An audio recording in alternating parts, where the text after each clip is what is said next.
Welcome to the Snohomish Storytellers. Here in our little corner of the universe in Snohomish, we have a strong sense of community and heritage founded in the whispers of yesterday's stories and the narrative of what is being written today.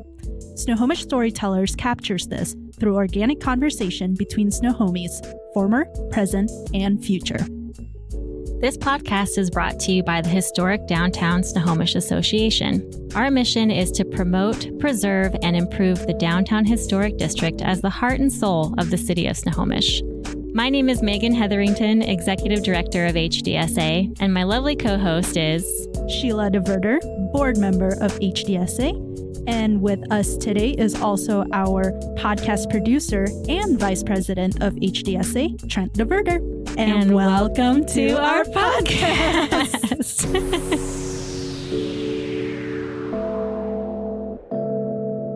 It's Oxtober. October. What does that mean, Megan? What does Oxtober mean? We were at the Oxford in October. Yeah. Because it's spooky season. And also year-round because they just have fabulous food. Wow. They do. Yeah. It's okay. It's still early. It's either too early or too late with us recording. And we'll just... What's the optimum time? Like 2 p.m.? 2 p.m. with a coffee. After lunch. Yeah. When you're tired from digesting. So like 10:30? Isn't it that time it is right now? Oh, did we just pass our there grazing goes that period? theory. I don't know. Well, next time we're on, we'll be like, what time is it? You think after a year and a half. But yeah, spooky season. That was so fun. In the Oxford. Yeah. I ran into Craig on the sidewalk yesterday. Yeah. We couldn't talk to each other because we were like, I was in another meeting, but we were like, hey, sup? I know you now. Yeah. So that was fun. I love adding to the Rolodex of people that you can like walk down the street and like wave hi and you recognize them. Really helps make the city, feel so much smaller and so much more cozy. Mm-hmm. Making those connections. Right. And it was so nice getting to know Craig Swanson, I believe his last name, and Rebecca Caden from the Oxford. Yeah, they were fun. Just hearing the stories about such a monumental building, I guess, like, I don't know if monumental is a right word for it. Yeah, but, I mean, I guess monumental can make you think like size-wise. I mean, it is a big building. It is bigger. Yeah. However, as far as like what it holds internally, all the stories, the history, what's happened there. Yeah. That it's been basically a saloon for such a long time. Mm-hmm. I mean, I think it was a general store before at that. One point, but for for most of its life, it has operated as a saloon eatery. Mm-hmm. With a little time in there when it was a brothel. But, history is going to paint over some of those stories. But that is where most of the interesting stories came from. Right. Which you're going to hear on the podcast. And it was really fun to hear the perspective of Craig being more of like the skeptic and the logical. And then Rebecca, who was totally into all the ghost stories and the woo-woo. But she is the one who would hear that from so many of the customers. And she'd have like her own experiences. And some of the other wait staff would have experiences like that there, which, I wasn't as scared as I thought I would be. But it's really interesting because Rebecca, she describes this a little more in the podcast. She came into the job like without, all of knowing the history of all of that.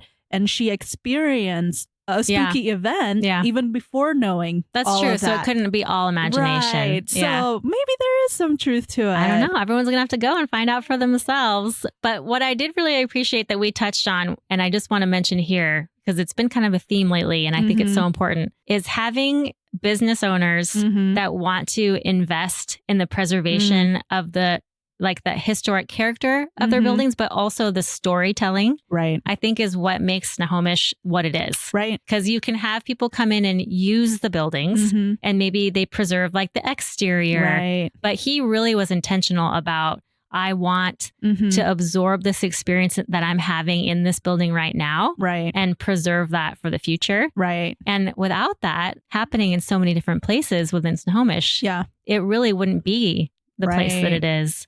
Yeah. So we just want to acknowledge again Craig's efforts and so many other business owners, building owners that do that. It's such an important part of our work at HDSA, and it really takes partnership from so many different people. Right. Private sector involved. So And they take it even a step further, with the work that Melody, Craig's mom, did inside the building. And enhancing the character of the building and adding even more stories from outside of the building itself, Right. but around Snohomish. Craig was talking about how Melody, his mom, would go to estate sales to find the items that are now being showcased in the speakeasy on the second floor. And it's a beautiful showcase, and it has so much character, not just from the Oxford building, but surrounding Snohomish community and other areas. And, like the dresses, the Mrs. Blackman's dress, not inherently from the Oxford building, but to use that space to showcase other Snohomish history, I think is really, really cool. Absolutely. Because when you have a town that's as historic as ours, it's cool, right, to see the buildings and stuff, but you have to cultivate those areas of experience. And we want that so bad. And even visitors want that. So as we've been, doing our work as we move forward, and we're trying to cultivate those spaces, having business owners doing that on their own just because they love the character themselves and they want to have that as part of the experience in their business. I mean, it really is a benefit for them too, but it's a decision. And I just appreciate that he was intentional with his choices. And it's just, something to not be taken for granted. For sure. And the preservation of it makes for a very cool experience. And as we were recording in the space, and I want all the listeners, I feel like this is the special episode where you want to listen for the extra background stuff. Yeah. Because, with the spooks. But one thing, I don't know when Trent edits this podcast, I'm interested to see if it comes through or not. But I swear, there was one point when we were recording, probably in the first half of the recording, I kept hearing squeaks. Yeah. And I thought that it was one of our chairs, but I swear we weren't moving. And I was wiggling in my chair to see if it was squeaking. If the squeaks make it into the recording, it's going to be so cool. Well, I did share the experience that I had when I was talking with Rebecca that day. And I still stand by that. I cannot explain what that was. Yeah. And okay, just since we're on this topic, I'll be quick. But yesterday I was in the basement of the Marks building, which is just, a block down. Yeah. Okay. So I had heard that people have heard metal clanging, banging down there. It used to be a jail down there. Yeah. So it was incredibly cool, amazing. And I loved it. Loved the experience of the tour. So Tim Cross from Public Works was there checking some stuff out. And he and I were standing near each other. And this sound came booming through there to the point where I almost grabbed onto him. Oh my gosh, what is that? I put my hands up and leaned towards him help, because it was so scary. And his eyes got really big and he looked and I was like, what was that? He's like, I'm hoping it's a truck going by overhead. Yeah. But it did not, a metal clanging truck. I don't know. So maybe it's because I was on edge from being at the Oxford the day before. It is spooky season. It was definitely what is happening in Snohomish? So there are those stories. However, the historic preservation of the Oxford is incredible. Yeah. The food's amazing. Ownership is amazing. Right. And, you might have a paranormal experience while you're there. Right. You should drop by and check it out. Yeah. Welcome to the episode with Craig and Rebecca on the Oxford. Woohoo. Yay. Sheila. Megan. Here we are in the Oxford. Yes. And it's super, I love the mood here. It's moody in here. It's moody. Not only are we in the speakeasy, which I don't know if everyone knows, there's a speakeasy on the second floor of the Oxford. And it's amazing. Yeah. You have to come in and experience it just for the ambiance. But I think it helps that it's rainy outside and the trees have changed colors and it's all, Pacific Northwest. It's not Northwest 95 fall, degrees like it was 3 days ago. I am thankful. What was that about? I think I'm done with summer for the rest of the year. But, me too. Yeah. I'm ready for fall. Bring it on. Yeah. Peak fall. Yep. But here we are in the Oxford, and we have with us today the owner of the Oxford, Craig Swanson. Hi. Thank you for having me. Hello. Thank you for being here.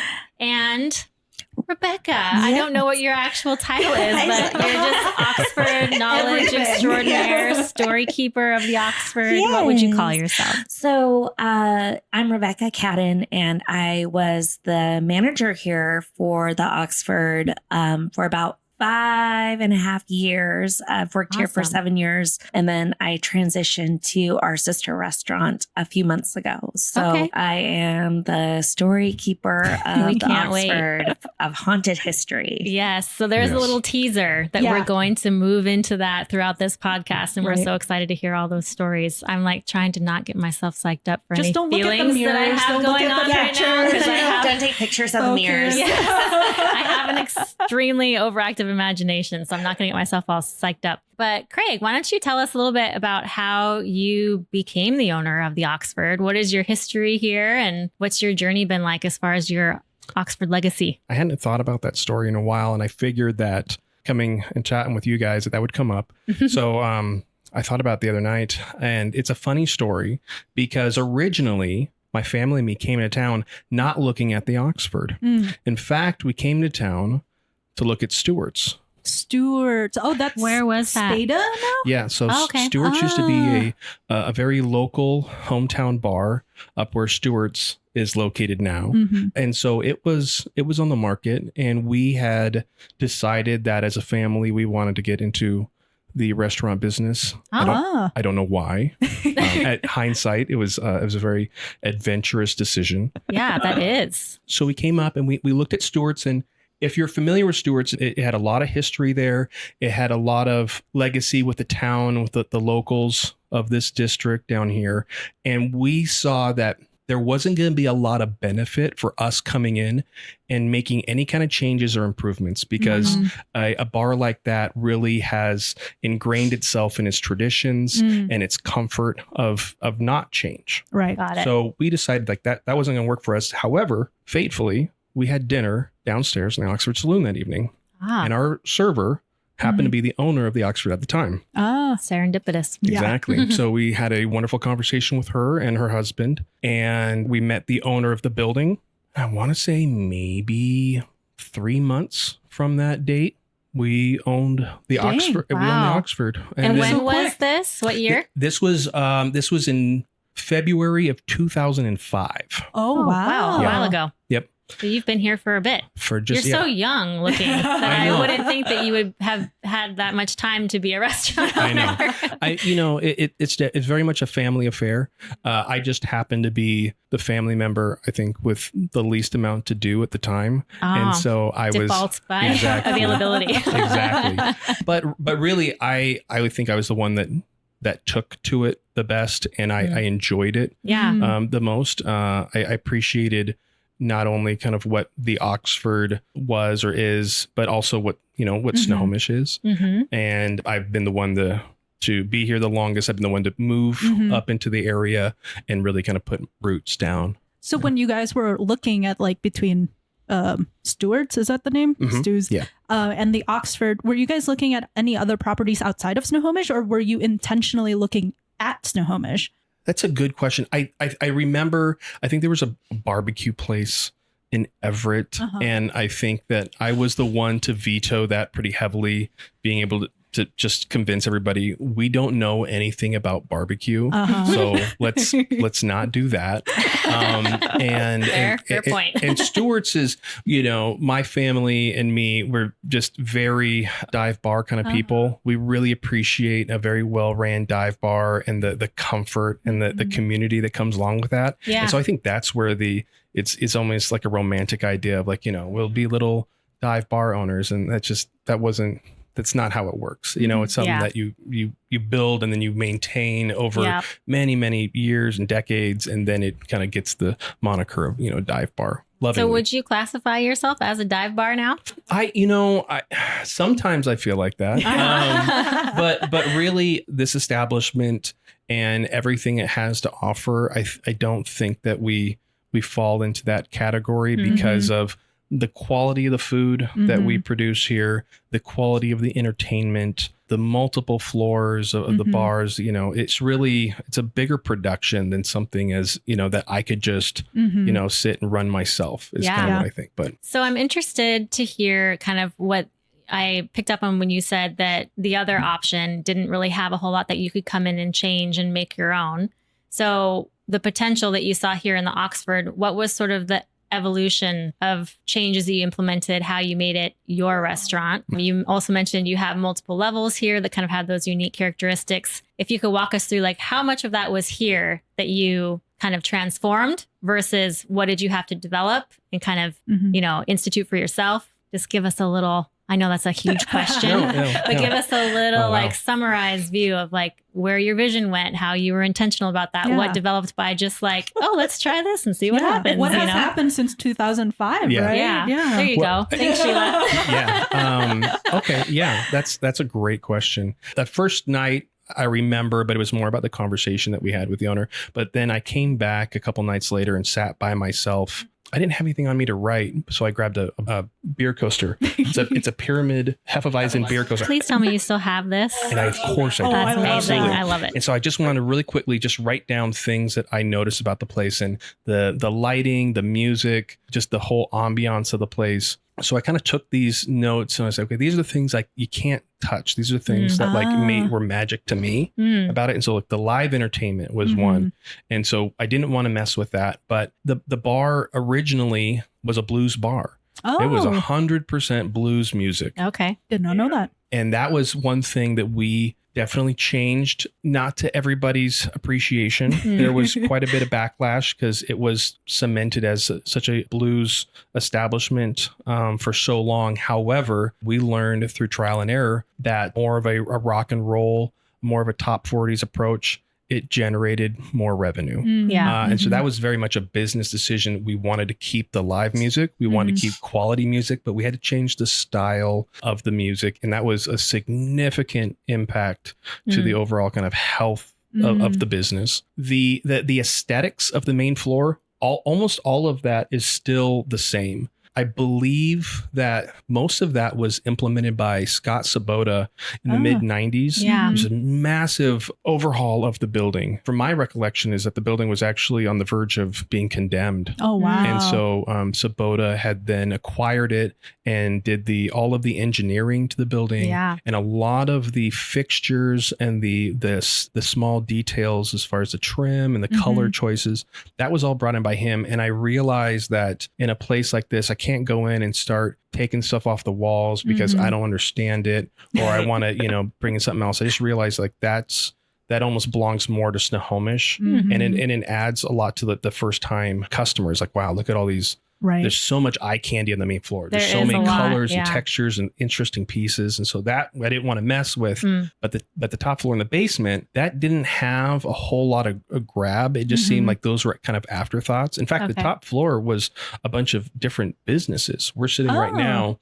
If you notice that all of these rooms that it looks like one big room, but they were these hideaway doors. Gotcha. Yeah, so I've actually seen those. Those are super cool. So these were all individual rooms and offices up here. And slowly over time, they had moved out because we were starting to formulating a plan about what we were going to do with this space up here. And we knew that long term, it wasn't going to be simple offices. There's just such a great opportunity to do more with this, right? The basement though, that's where, aesthetically I was like, I love the idea that the main floor is kind of a little bit of this history of like a general store and I know we'll get into all that stuff, but so I want to lean into that, pioneer early, a late 1800s kind of feel to some of the stuff, but the basement I was like, can we make this into almost like a cellar? Like what would like the cellar of the Oxford kind of look and feel like, or just at least kind of lean into that theming of it, right? Because I couldn't just make it a tiki bar, which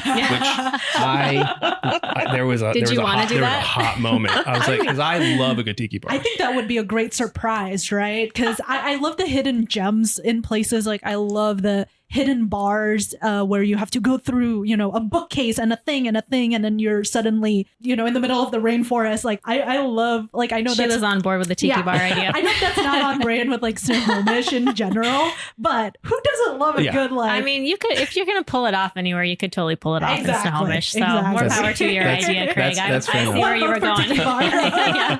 So we did that, the old repurposed barnwood on the walls, and we're still adding some touches and some details and stuff you down kind there. of got your tiki bar like halfway there. You have the lights up now. We do, yeah. We just which put like makes it. It's a game changer. Yeah, it's a huge game changer down there. I think that when we originally kind of put the basement together, I was like, ooh, maybe we just have like that really kind of dark look to it where, you know, people want to be a little hidden away on. And then the top floor, it actually, for a while, we didn't get around to making it into a bar. It actually started off as a hair salon. Oh, we cleared this whole thing out, and a young lady wanted to use it as a hair salon. And while you had the restaurant operational, there was a hair salon downstairs. Hair salon up here. Up here, there's a hair salon. Yeah, it was called the Red Door Salon. I love that though, because like if anyone has ever gotten their hair colored, it takes like ages, like 3, 4, 5 hours, right? And the fact if I can grab a burger and get it shipped upstairs, and I can be snacking on fries while my hair develops, was that part of your model? The perfect hair salon to me. Yeah. If you wanted a beer or a glass of wine or something like that, we got your hair done. Yeah, it was a great little crew up here, and they were here for about 4 years, I think. And then they moved on, and then the space just sat for a couple of years. And right before, I think, early 2019, we were just like, I think it's time to start getting serious about doing something with this space because it's just sitting up here. And then COVID happened. Yeah. So we didn't get we started the idea. We workshopped it. And then really what happened is I gave my mother just a budget. I just said, just start going estate sales shopping and garage sailing. Nice. And just, I need you to find interesting pieces. And this is kind of the theme I'm looking for. And just, we need to populate the place with like, have this, what works on the main floor is all those different interesting pieces. Let's start doing that upstairs. Let's make it very comfortable. Let's make it very warm. And it turned out fantastic. She nailed it. I think she did a great job. So this is her brainchild, really, the space. Yeah. And she has some legitimate historical pieces in here. Like, I see Mrs. Blackman's dress right there next to you, Sheila. Yeah. Probably haunted. Look out. Hopefully not moving or anything. No, not yet. And then she just popped up here right before we started and was showing us Madame Kathleen's Forsaken wedding dress, which we'll get into that more. But like those are substantial acquirements. Like she did a really good job. Right. And it looks fantastic up here. Yeah. That was a good call. Ask mom for help. Right? I give her a lot of credit because this is kind of right up her alley. So she did a great job and fell into very much a speakeasy vibe. Yeah. You know, not a whole lot of people know about it. And you come up here and it's a surprise to everybody. That makes it even more special, I think. Because it's like, if you get to go up in the Oxford speakeasy, it's like, have you been in there? Yeah. I have. And it's kind of exclusive, like, you're a real Snohomi if you've been up here. You know, if you've enjoyed a glass of wine or a beer or a cocktail up here. So speaking of the speakeasy, it was just featured. Is it Peter Greenberg? On PBS. Yeah, right? on PBS. Yeah. And we have it on our Instagram page if anybody wants to look at, as well as the Oxford does too, because I saw you shared that. And so that really dives into like the actual history of the Oxford inside the building. You can see all these things that we're talking about if you haven't had a chance to visit here yet and you want to get a sneak peek before you come in and get some amazing food. It talks about Madame Kathleen and some of those other things that we'll dive into. But it is cool that Snohomish is like, it's on the map because we have so many incredible gems like the Oxford that hold so much history, and the decisions of business owners like you are essential in preserving that. That is the draw to Snohomish. Is it a huge part of it? So thank you for developing that and creating that extra special thing that makes Snohomish such a great destination place that people really are interested in. Yeah, really the preservation part of it. I love how much you guys respect, the parts that are already here, and you're putting the cherries on top, right? You're embellishing the things that are already here, because I can see someone who might not be as invested into the culture that we have here in Snohomish and just being like, we're going to take out the super nice fireplace and just replace it with something new, or we're going to tear down these pocket doors so that you can open up the space. I love the respect that people have with the architecture, with the buildings. Obviously, we need to make sure everything is, gets maintained and up to code and whatever. But I think there's a line where we really love it when, the businesses really do take care of the existing structure. And you guys are just featuring it really, really well. Something that I learned early on after really kind of submerging myself into Snohomish, because I had a small apartment across the street in the Union Block building. So I really early on, I was here all the time working. I lived in town. And, one of the things I looked at, especially at the Oxford, is that I am one of a long line of caretakers of this. I love right? that. It's a stewardship almost because this business, this building, it belongs more to the history and the character of Snohomish. Yeah. And so me being here is just like, I'm going to be here. My job is to make sure this thing doesn't fall over, make sure it doesn't fall in disrepair and maintain like the quality and the legacy that is. And then someday I'll move on and somebody else will step in my place. Right. Yeah. And a handful of times I've thought about that process of like, is that going to factor into the decision making that I have whenever that comes around of me, selling the Oxford? Is that has to be a part of the thing, is making sure that I'm going to have somebody come in here and turn it into an Applebee's or something like that. Right. So it's important to me that maintain that integrity and maintain that history and that legacy of what the Oxford is, because the Oxford is so important to the history and character of this town that I want to make sure that we maintain that. Yeah. I love that you have that perspective and that you honor that position as, essentially like you put it so beautifully that you are in this long line of stewardship that spans centuries. Like that is a really privileged place to be. And I love that you're not just thinking about yourself or your business, but like the development of the entire brand that really focuses on these special attributes that this building has and preserves it for the future. It's advocacy like that. Like that's everyday advocacy that you're choosing to do. And that's so important for districts like this. And that's why we love partnering and highlighting businesses like yours, because it is so much more than just Craig Swanson's business at the Oxford. Like you're really pouring into something that's so much bigger than that. So we really appreciate your mindfulness and your dedication to that. It's incredible. So thank you for your work there. And it's such a keystone building to the strip, like whenever you see pictures of going down First Street, there's some buildings that pop out, and the Oxford is definitely one of them that comes to mind when you think of Snohomish. So I think preserving that is really fantastic. And speaking of, hundreds of years of history and stewards of the building, I think there's probably some past stewards with us here right now, right? Yes. Like you're in that lineage. You have your own group, your posse of old stewards that might still be looking over your shoulders and helping you take care of the building now. Yeah. As Melody was hinting to, they didn't like the artwork she put up, so they just kept knocking it down. Nope, we don't like that painting. Get it out of here. Yeah. We have interior design executive decisions.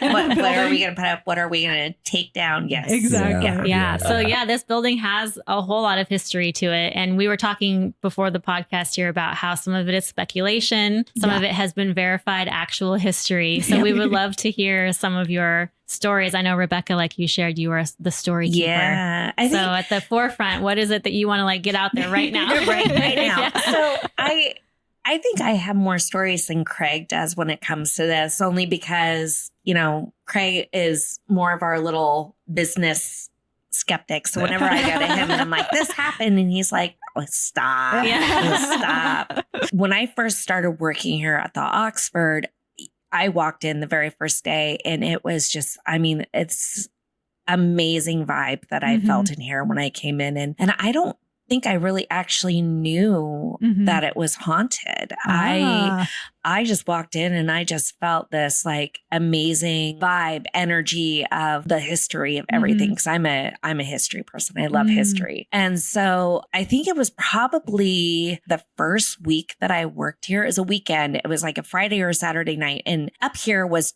literally storage rooms. Like there was nothing in any of these rooms. And I went to use the bathroom up here. And before we changed the bathroom tile in there, the tile sat a little bit lower. So the door didn't stay open as well. But I was coming out of the bathroom and I walked to the stairs and I had my Converse on. I remember I was wearing my Converse and I started walking maybe like 3 steps down and I heard the door creak and I turned around and I didn't see anything. And I turned back around to walk back down the stairs. And all of a sudden I heard these heavy boots walking behind me, coming from the bathroom towards me. And I turned back around and there was nothing there, but I could still hear the boots. Yeah. And I went flying down the stairs. I bet. And I could hear the boots walking down the stairs. Mhm. Now, interesting story. So that's the first week, right? Uh-huh. Okay. The very last shift that I worked here on the floor was the car show of Playa Days before This year. This year, before I moved straight over to our sister restaurant over in Everett.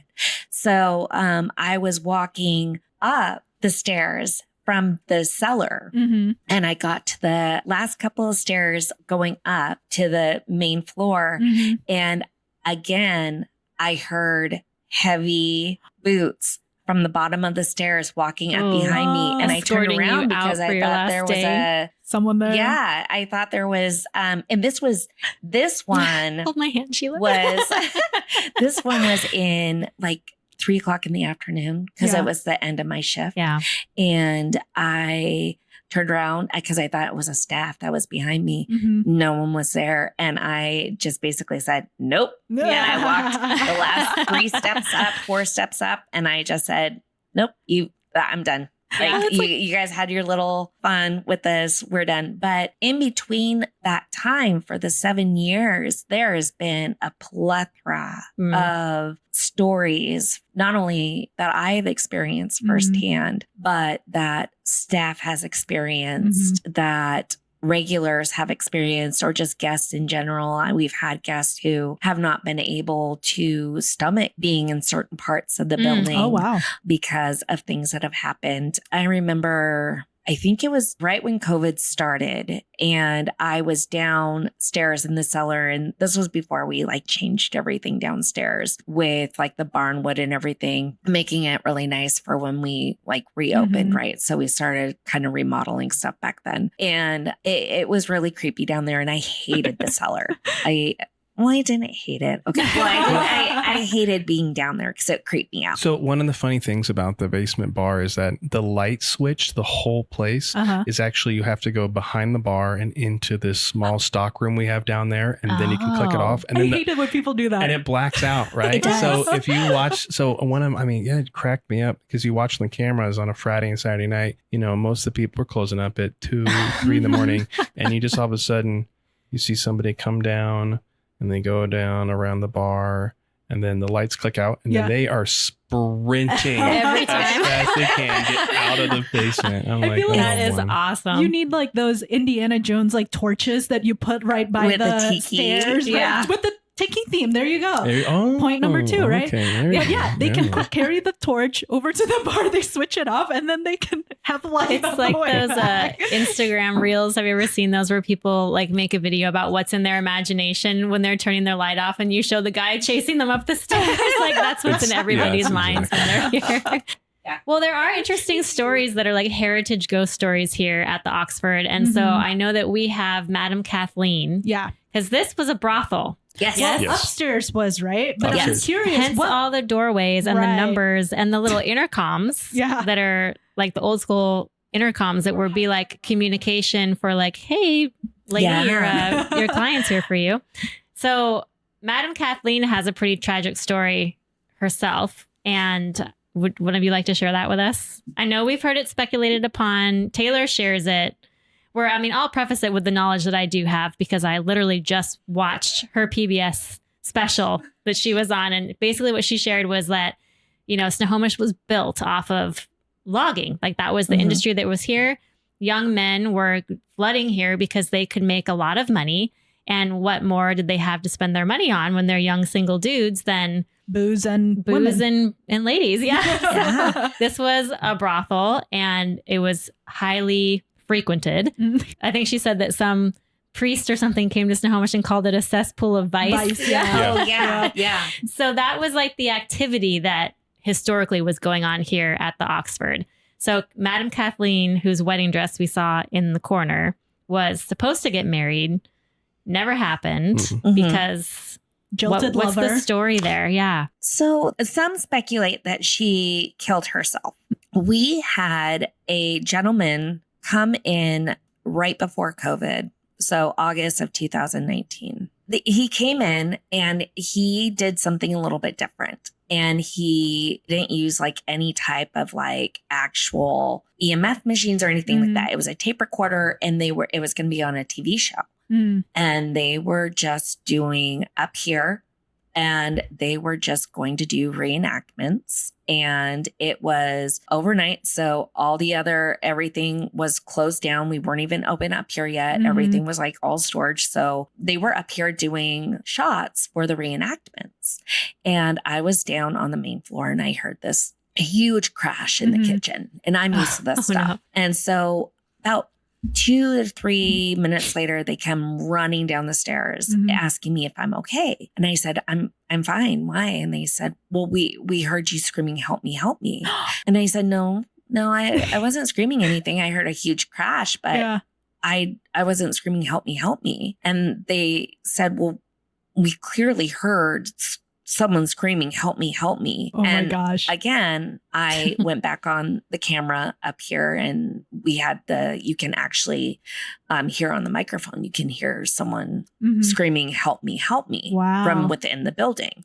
And so we come up here, and lights are off because we decided that this was good time to go ahead and start doing this little why thing. Not? So why not turn all the lights off when this is happening? So he has the recorder, right? So this tape recorder is an Olympus tape recorder, and there's about 6 of us, and we're all quiet while he's asking a question. He's not touching it while he's asking a question, and then he hits record, and you can see him hit record, and then he stops it. And then you can hear the answers, right? And it's all very distorted, but clear answers to his questions. And all they kept on saying was, and it was 2 men that were talking. And because he was asking about the woman, well, at first he was talking about the one that was killed that killed herself in the bathtub. Which is not Madam Kathleen. Which is a separate. And they didn't get any answer on that. But then they kept on talking about the woman that was killed on the stairs. And the 2 men, the spirits were the ones that were bringing this up. And they kept on saying it was a murder. It was a murder. It wasn't a suicide. It was Edward.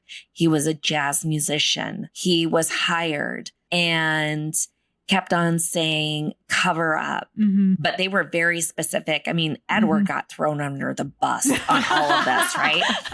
So they kept on saying that Edward was hired to kill this woman, and he shoved her down the stairs, and then it was a cover up, made it look like a suicide. Yeah. And so I go back into the Washington State Ghost Society transcripts because we have them.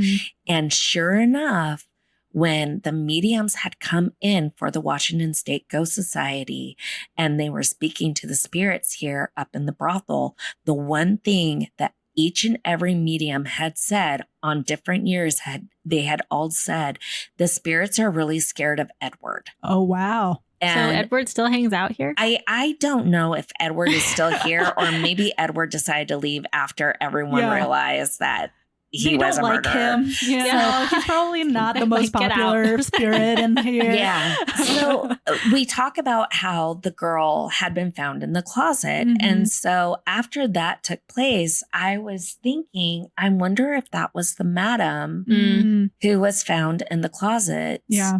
Because then I think after we got the dress, it was brought up that it was the same story, because I hadn't talked to Melody or Brittany yet about the whole story of the dress. But I think that the gentleman from the Historical Society had brought up about how the madam was engaged to a police officer who, right before they were supposed to get married, had hired somebody to kill her. And because he was a police officer, it was covered up. And so she was the one that was found in the closet. Dun, dun, dun. Yeah. Seriously. Yeah. I feel so sad for that wedding dress in the corner. That never got worn. I mean, as you were sharing all those things, I just kept thinking, like, there has been so much history that happened in this building. Yeah. I mean, just like if the walls could talk, right? The things that you would hear that went down in this building. You know, I think and you guys might be able to confirm this, but the Oxford was established in 1910. It's been a it's been a bar or a saloon or a tavern for that long. Yeah. I got stories from just the last 18 years that like nobody believes.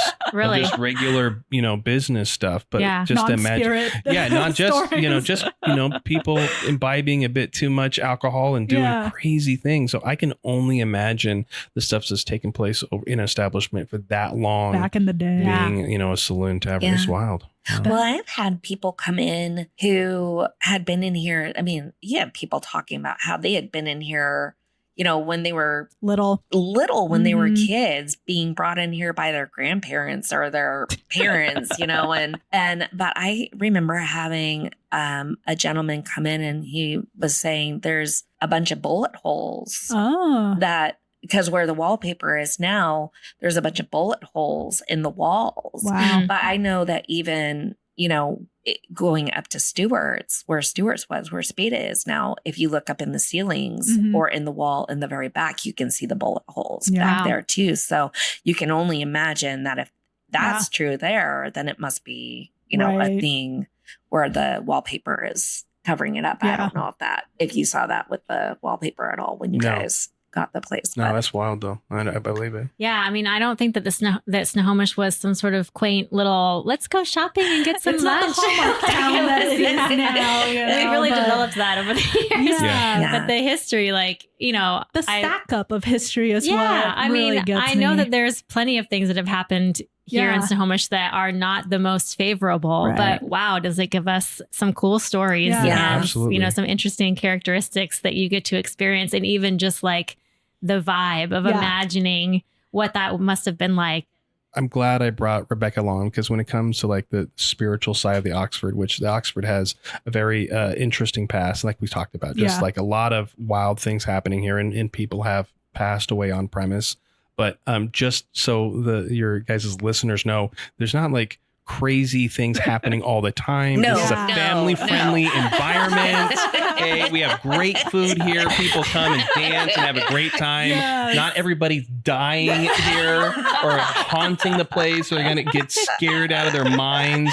I mean, sometimes I'm a little sad that like I don't have any of these experiences whatsoever. Yeah. I've spent many nights here by myself, closing down. And one thing I'll say, these old buildings, they're always kind of settling. They're creaking and cracking. Yeah, exactly. So you're going to hear noises, pops and cracks. So that's kind of what I attribute it to. And because there's multiple floors, like, you don't know if somebody is there with you at night like that. So it's definitely a kind of a creepy building to be in at night. But unfortunately, but it's a secure building. It's a very secure building. Nothing's going to happen. It doesn't happen all the time. I would say that you have your moments. I would say probably October, if you like the haunted season. October is the 1 month they're going to be very, very active. But then after that, it's like not. It really isn't. Yeah. I'm going to go down the logical road with you for a minute here, Craig. So I like I said, I have an overactive imagination, but I also am a pretty highly logical person, on any given day. That's usually just how I function. So what I'm hearing is like, there's a lot of cool stories here and we hype ourselves up, right? Mm-hmm. So the peak spiritual experience is happening in October. I'm sure there is the element of people's imaginations as they're coming in here with those expectations that they're going to see, quote unquote, air quotes there, the extra spiritual things happening or the heightened activity, when that might be the contribution of the expectation you're bringing in with you in hopes that you're going to see or experience something. I will say, though, I've been in here several times and it's usually just plain old, having a great time at the Oxford, getting some good food, hanging out with the fam, listening to some music. And when I was in here with you, Sheila, and we were talking about some HDSA stuff with Rebecca and I were over at the bar up here in the Speakeasy, just chatting away. And all of a sudden there was this voice that came from somewhere by the window that sounded like a male's voice whispering, almost digitized in some way, like it was coming through a speaker. Yeah. And it was super random. Wasn't any like legible word, but you and I both were like, whoa, what was that? So with that, I will say, like, it wasn't scary, but it was definitely like, I couldn't identify what it was. Yeah. Right. It didn't sound like anything that would have come from a person, from a machine, from outside. It was like very specific sounding. I think. And that day I was like, I'm a believer. There is stuff here in the Oxford. And that was not my imagination. And I saw your response to it in real time. Yeah. So how did we both come up with that? Yeah. Impossible. Exactly. That's part of the charm, you know, like sometimes it's the manifestation, like you were saying, the more, especially in spooky season, deep October, right. You know, some people are just like, they want to do that. So they might be just hyper aware, you know, like, do I go into every building and just like look into every corner, making sure nothing moves? And do I hyper focus my hearing to make sure there's no creaks? Right. I don't, right? So there's probably things that happen all the time that I don't notice, but when people want to see it, I feel like they get extra sensitive, you know, and they're like, show me something. Yeah, exactly. Show me something. But I think it's charming. But feel like, usually what you'll hear here is laughter, great conversation, great incredible food. live music. Like there is always so much going on here. And I love that no matter what day of the week it is, if you're walking by here, there's so much vibrancy and people just enjoying their time in Snohomish. Yeah. And I think that's really what the Oxford speaks of the most is like, it's this community gathering place. It's a place for visitors to come. Like no matter whether you're a local or a visitor, you're going to love your experience at the Oxford. And it's such a fun, unique place to spend your time. With that being said, I would love to hear a little bit from you, Craig. What's been like the biggest privilege or your favorite part about your ownership here over the last couple decades now, right? Years? Yeah. So there's a couple things that come to mind. One of them is when we're out, and not only just I know it's happened a handful of times outside the state, but a lot of times within the state that we'll be having a conversation with somebody and like, oh, well, what do you do? And I go, well, I own a bar, restaurant, and oh, where at in Snohomish? Okay. Oh, I've been, which one? And it's the Oxford Saloon, and I've been there. I love that place. And how many times that I get that reaction from all over the state. It's so much fun. And so, and that, I'm like, I'm proud. Yeah. Right. Yeah, I'm should be. You know, so I love that feeling. And when I have people for the first time, because once in a while I'll get behind the bar during the day and I'll help the girls out, you know, making drinks or bussing tables or whatnot. But one of my favorite things to do is to kind of work the bar and talk to people and be like, oh, you know, are you guys in town? From out of state, you guys just come, what brought you to Snohomish? And just like talking to people that have never been to town and hearing their feedback on, oh my God, I never knew this was here. Oh, there's so much great shopping and everybody has been so nice. And then I get to share like, oh, well, you got to go check out this in town. And you go check out that. How long are you here? Okay, well, every couple of days, you got to go see this. And just that interaction with people is just being in a place where they're so receptive to that because there's just so much, there's so many great things about the Oxford, about this city or this town. And so that's probably my absolute favorite thing to do. I wish I had more time just to hang out here and just to meet new people and talk to the customers about the Oxford and Snohomish. That's for sure the highlight for me. I love that's so that. funny because that's how I met Rebecca. Actually, is she was working behind the bar. Trent and I came in for lunch, and you know we were having our burger and our fries and just having a good time. And we started chatting with Rebecca, and I was like, "Oh, you're the manager here." Yeah. And then we got connected with like HDSA stuff. So love that. And I appreciate that you share with people that are coming in that you're like, while you're here, make sure you check out this, this, and this. And like, I think that's one thing that makes our business district so special is that everyone is here advocating for each other because we know that we're all these individual contributors to the overall experience that you're getting. And one element of that missing takes away from the experience that you get. And you're also providing that extra value to your customers who are coming in, you know, so it's not just coming into the Oxford and experiencing the Oxford, but it's also like you're almost establishing extra loyalty to your business by giving them that extra advice or the insiders, right? The insiders. What am I looking for here? Thank you. Scoop test. And what do you do in Snohomish? Sometimes when I'm like rambling on trying to get like 2 words out, I can go to Sheila and she puts it in a nice clean package. You guys are connected. I like it. But I think that's such a great way to run your business because it's so collaborative and it does come back to you in the end. You know? Really does. Yeah. Nobody wants to have, you know, their server bartender sit there and be like, just, you know, kind of poo poo on other businesses in town or like, don't go to C Avenue, you know, or something like that. Nothing against C Avenue. I love it. But I understand that people walking up and down First Street. The Oxford might not be their cup of tea. And the first thing that they're like, well, they look at a menu like, not what we're looking for. And I'll immediately be like, okay, well, if you're looking for this, these are in walking distance, you got this over here, go walk down the street a little bit further and you got these, and you just give them all these options. And you're like, and you want the main thing is I want every customer that comes into, every person, but every customer coming to Snohomish to realize just like how great this place is. Cause you're exactly right. What are they going to do? They're going to tell their family and friends, I had such an amazing day trip to Snohomish. We got to go back. And then they make a tradition out of it. Cause it really is, there's just so many great pieces and so many great things about this town. Why not share it with people and spread the word? Right? Yeah. Well, and I think that, when you have small towns, especially like Snohomish, or you go to other small towns, it's always nice when you have a small town camaraderie. Absolutely. And everyone is just kind of, and First Street has always been pretty known, to have that, where someone's asking me what my favorite shops are.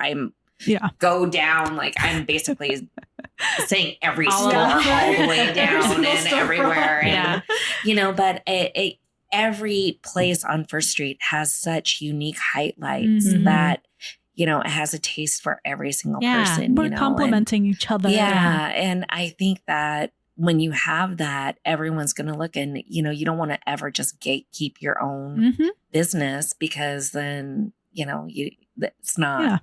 It's Make not the what pie a town bigger is for about. everyone instead of a bigger slice for one individual. For this being a destination, it does not work without all the pieces here. If there was just 5 restaurants here and nothing else to do, like then that people can come here to eat, but what else are they gonna do with their time? Or if there's just retail here and there's nowhere to eat, right? So it works all together. And I've had a couple pretty significant, let's call them debates within the family. And one of the ones that I'm on the outside of is always being appreciative and advocating and supportive of more bars on this street, and mind you, not like turn this into like some crazy bar hopping town. But just like, because we are a destination spot, and so I want the more businesses, the more diversity of those types of businesses of restaurants and bars, it makes us a destination. And so that's why totally does. If any of the listeners out there have not been to First Street on a Friday and Saturday night, it is wild that this small town of how many we have we're about 9,800 within the city people. Proper. That's still, in this day and age, I think that's still kind of a small number, but the numbers. That's also a 2020 census, so who knows where we're actually at. But it's pretty crazy how many people from the surrounding areas come in to First Street because they know that the density of great bars, great restaurants, good food, lots of live entertainment. And if we just had 1 or 2 bars down here, they just wouldn't have that same draw. Yeah. No, you're totally right. And just think about how many people came up when Snohomish kind of opened back up, but King County was still kind of shut down. We had so many people coming up from those areas because we were more open up here, and our restrictions were a little bit less than, King County was. And we have just bigger breathing room, I think, here, because we're not as dense, right? Like we were able to be safe and still do business, fortunately, in a safe manner. But that's a great point. So, well, I love how you both talked about things that you love. This is always our closing question. You transitioned just right into it. So we always end the podcast with describe your perfect day in downtown Snohomish. What would that look like for you? That's a great question. I know mine. Okay, you start with yours because I want ladies first. Okay. So I think my perfect day. And I think both of you ladies know that I like to have my little wine tastings and charcuterie boards and things like that. I love good charcuterie boards. So I think my perfect day would be, like the little shopping and stuff. Okay, so it also depends on what time of year it is. What is your favorite time of year in Snohomish? It's fall. Oh, yeah, 100%. Everybody, it's always fall. Okay, well, fall, but also summer. Okay, I do love summer. So September, it might be your ideal month. Yeah, I would say September, October Yeah. are probably my ideal months. And then I would say spring. I love the spring minus the cottonwood. And then the summer, because everything here when it blooms. Now, I lived in Arizona for 16 years. So, nothing blooms down there. Everything is there all year long. Right. So they, when I see the gray of winter turn into like the start of like spring, but like the first part of summer where everything is just bloomed out and it's so pretty here. And coming down into the valley from, the Everett Trestle and going through, or even going on Low River Road. Gorgeous. My favorite during that time. I love it during the summertime. Fall, because I love the pumpkin patches and the corn mazes. Okay, what's your day? What's your day look like? Sorry. Talking about seasons. I love that you have so many things you love. It's too hard to consolidate it down. Shopping. Yes. So doing my shopping at my little stores that I love going to. You're allowed to say names. Oh, okay. So I love Edit. Yeah. I would say Edit and Rhapsody and Joyworks. Oh, and Sweet Pea. Oh, yeah. Yeah. They've moved, haven't they? I think they did move. Yeah. Yeah. And I love Moss. Maple and Moss. Maple and Moss. Yes. And all of them are really great, but I really think that Edit and Rhapsody are probably my They've two got your favorites. heart. I also love that Rhapsody has a dog. Tanya has a dog in there. And I just love saying hi Put to a the dog on it and Sheila's on board. And I think like the ladies that own both of those places, have more acquaintance relationships with them because they come into the Oxford quite a bit. So I love going into those places and then just kind of hanging out and then having a little bit of wine, just kind of hanging out. And then, during the summertime, I like sitting out on the patios and that's my perfect thing. I love it. Yeah. And then ending at the pumpkin patch and the corn maze. Okay. All right. Okay.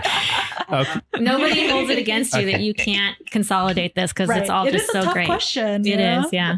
Okay. All right. Craig's like, I'm ready. Yeah. Okay. So here's my perfect day. It's definitely October. Yeah. It's a Sunday. Okay. It's a Seahawk Sunday. So there's a Seahawk game in there. This is very specific. I'm going to start off. I'm going to have breakfast at Jake's. Ooh, nice. I'm going to I bring my kids there all the time. I love the place. We'll walk down. I got to get a walking coffee from Looking Glass. And then I walk down the street. I start doing shopping all the way down to D Avenue. So just popping in.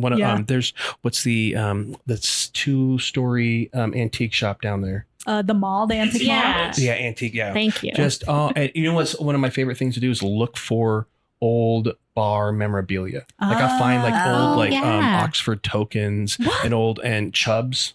Chubb's used to be a bar where the Pie Dive bar was, and so they'll have like little wooden nickels and stuff like that. That's so cool. So I look for that kind of thing. Do some shopping. Grab some fish tacos from Andy's.